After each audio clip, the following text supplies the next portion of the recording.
Assalamualaikum warahmatullahi wabarakatuh. Hai teman-teman, saya Siti Analidiana dari kelas 20B dari jurusan Pendidikan Guru Pendidikan Anak Usia Dini Fakultas Ilmu Pendidikan Universitas Negeri Makassar. Di sini saya akan menjelaskan apa sih itu mitos dan fakta tentang otak. Mitos yang pertama, pintar karena mendengar musik klasik. Seperti yang dituliskan Maria tahun 2018, bahwa pada 1990, beberapa peneliti di University of California di Irvine memainkan 10 menit karya Mozart kepada 36 siswa sebelum diberikan IQ. Hasilnya menunjukkan IQ siswa meningkat 8 poin. Yang kedua, antara otak pria dan wanita berbeda. Belum ditemukan kaitan genre dengan kemampuan neuron di otak dalam memproses informasi yang baru. Pria disebut memiliki otak yang besar. Tidak ada penelitian yang menemukan perbedaan spesifik antara otak pria dan wanita. Mitos yang ketiga, bertambah pintar karena bermain permainan game atau pikiran. Keempat, manusia hanya menggunakan 10% otak. Kelima, otak manusia bekerja lebih optimal ketika dalam keadaan tertekan. Keenam, manusia memiliki gaya pembelajaran. Ketujuh, kerusakan otak bersifat permanen. Otak rapuh dan dapat rusak oleh hal-hal seperti cedera, stroke, atau penyakit. Selanjutnya, fakta tentang otak. 1. Berat otak manusia dewasa. Otak manusia dewasa rata-rata memiliki berat sekitar 3 pon dan cenderung lebih besar otak pria daripada wanita. Otak memiliki berat rata-rata 2,7 kg atau 2100 gram, yaitu sekitar 2% dari berat badan manusia, dan laki-laki memiliki sekitar 100 gram lebih berat dari otak wanita. Yang kedua, berat otak bayi.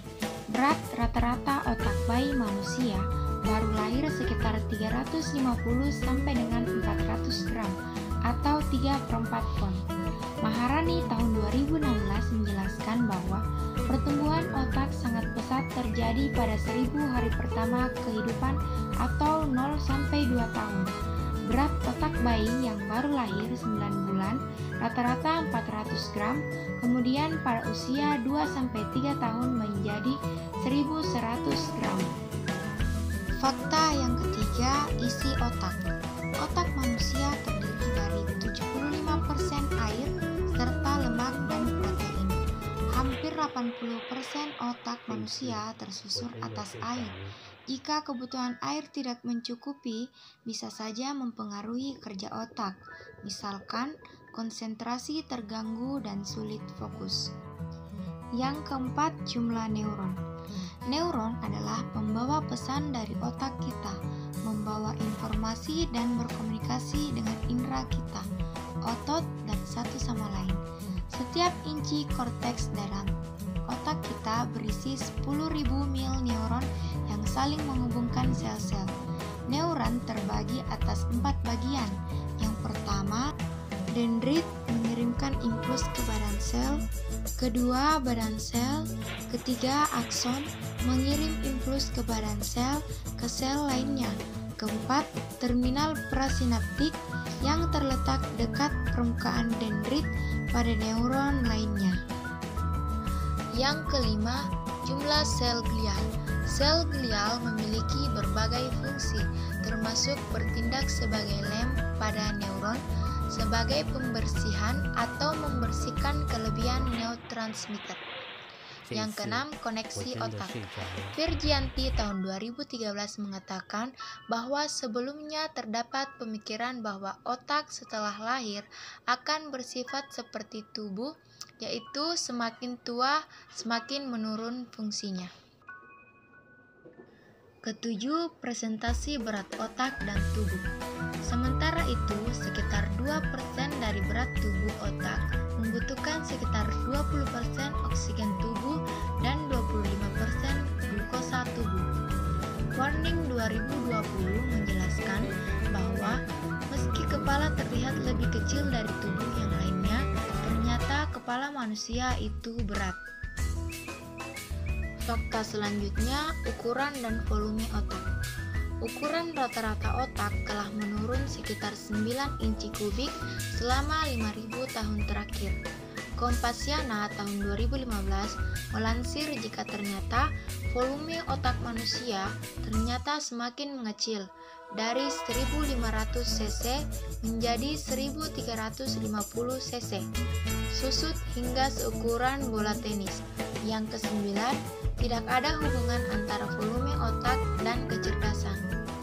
Seperti yang ditulis Murdaningsih tahun 2015 yang mengutip dari hasil penelitian Jacob Pichling dari University of Vienna di Australia mengatakan ukuran otak lebih banyak berhubungan dengan fungsi kognitif otak. Yang ke-10, kapasitas memori otak. Kapasitas memori otak manusia memang dikenal sangat besar untuk menampung kapasitas sekaligus. Namun, sebuah penelitian terbaru tampaknya merubah pandangan itu, sebab dari penelitian itu diketahui bahwa ternyata kapasitas memori otak manusia 10 kali lebih besar dari yang pernah dipikirkan sebelumnya. Fakta yang terakhir yaitu tentang bau atau penciuman. Bau atau penciuman adalah pemicu ingatan paling kuat yang mengungkap memori. Kemampuan untuk membedakan bau ternyata memang terkoneksi dengan memori seseorang. Untuk mengenali suatu bau, biasanya kita harus mencium bau tersebut dan meneruskan ke otak sebagai bentuk visual untuk membedakan bau tersebut pada saat yang bersamaan. Mungkin cukup sekian penjelasan tentang mitos dan fakta otak. Adapun kekurangannya mohon dimaafkan. Wassalamualaikum warahmatullahi wabarakatuh.